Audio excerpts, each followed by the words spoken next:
Elderly folks who didn't finish high school speak flawless French. During my son's wedding, Aubrey, my son's wife, sneaked in a comment while using the fancy French. She smirked, making a private joke that felt awkward for a bride. It turned out the speech we were asked to give for our son was a setup by Aubrey to embarrass us. Aubrey always looked down on us for not finishing high school and never missed a chance to insult us. As an Ivy League graduate, she often said things like, "For someone who dropped out of high school," when she suggested we participate in the wedding. Maybe she planned to make fun of us in front of her family. Perhaps she thought high school dropouts couldn't speak French properly. Despite her expectations, we reassured our son and, determined to stand up to Aubrey, I took the microphone. I'm Violet, turning 70 soon. Despite challenges growing up, we lead normal lives like any family. We've always protected our son from our struggles. Our sacrifices paid off when he married Aubrey, but the wedding brought new challenges. When we first met Aubrey, she seemed modest and gentle, making us happy about our son marrying such a wonderful person. But things changed when my husband talked about our son's past. He's always been smart, unlike us. He even went to state university. Aubrey interrupted. "Oh, so you two didn't go to a public university?" "No," I said, "we didn't finish high school due to family issues. We had to help with the family business instead of going to school." Despite some not-so-proud moments, we exchanged sad smiles at my eldest son's wife's reaction. It's not like we didn't want to go to school like everyone else, but we were proud of our home and didn't resent it. Well, hearing that someone only finished middle school is quite surprising, right? Absolutely. But I'm glad intelligence wasn't passed down to Tyler. What do you mean? Having in-laws who only finished middle school is like a black hen laying a white egg, my eldest son's wife said with a slight smile. The tension in the air skyrocketed instantly. While we couldn't say we were proud of it, my husband and I exchanged looks at her straightforward comments. Her words caught us off guard, but my eldest son's wife didn't seem bothered. Instead, she laughed, saying, "Oh, was that too hard for high school dropouts?" Her carefree smile left us speechless.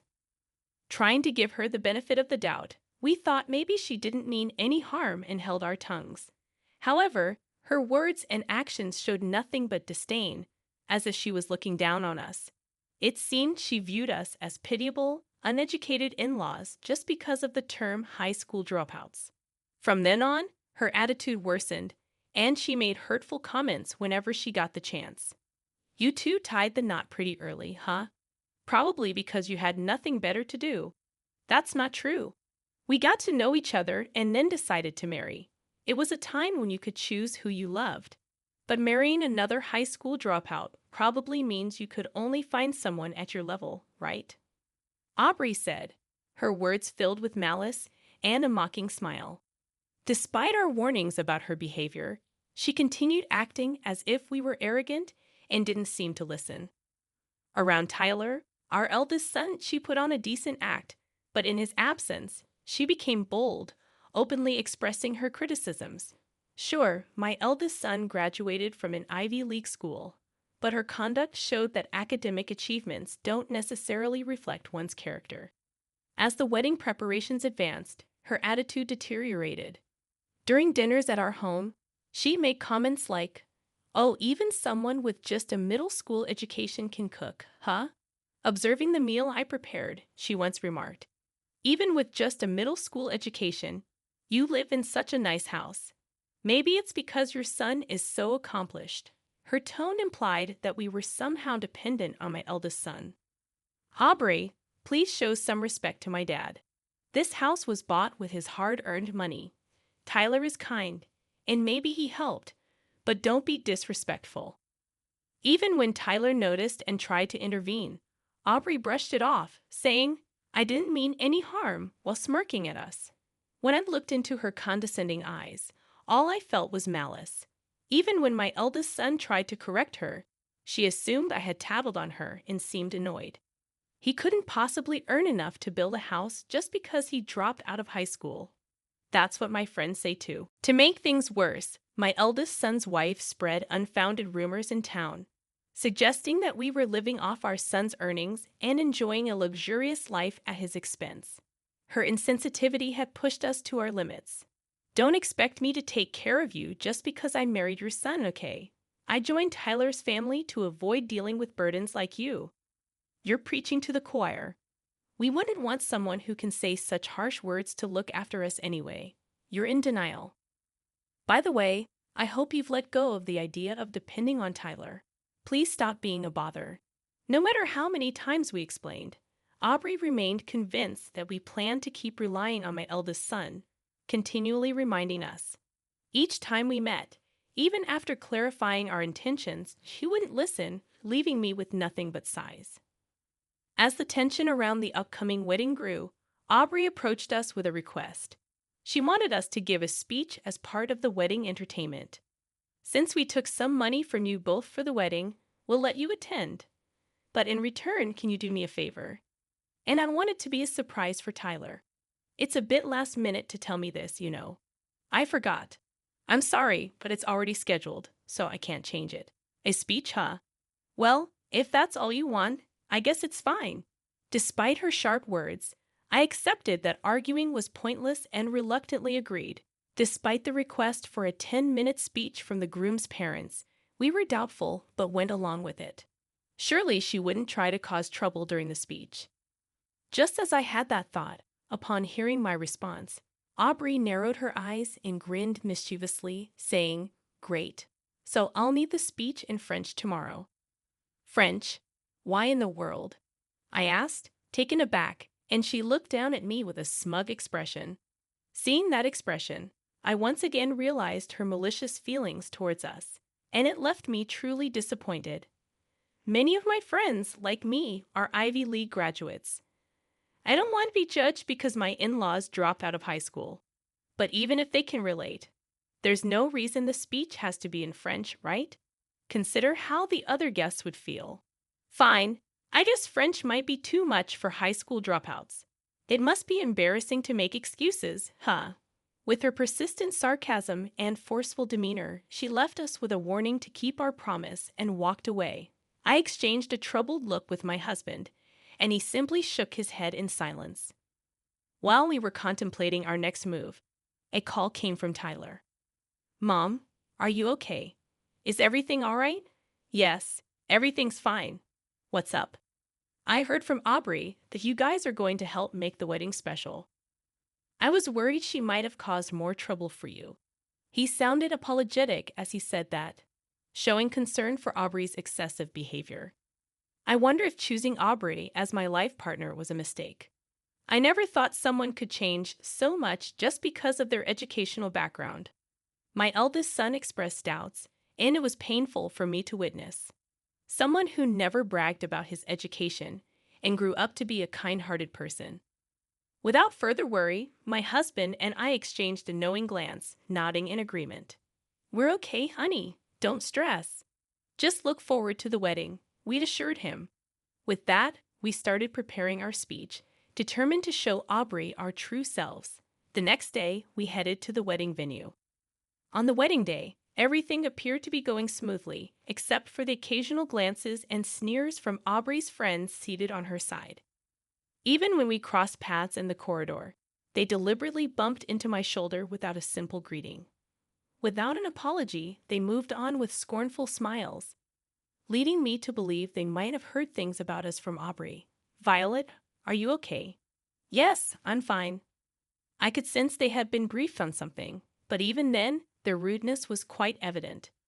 As first-time acquaintances, their character left much to be desired. If I was deemed the problem, they were certainly no better. I straightened my posture, sighed deeply, and waited for the right moment to respond. Now we have a surprise speech from the groom's parents. At the lively announcement, my husband and I looked up. My eldest son appeared shocked, and beside him, Aubrey sneered at us with a smirk that seemed entirely out of place for a bride. The French from the elderly high school dropouts is sure to be entertaining. My eldest son's wife whispered just loud enough for us to hear as we walked by.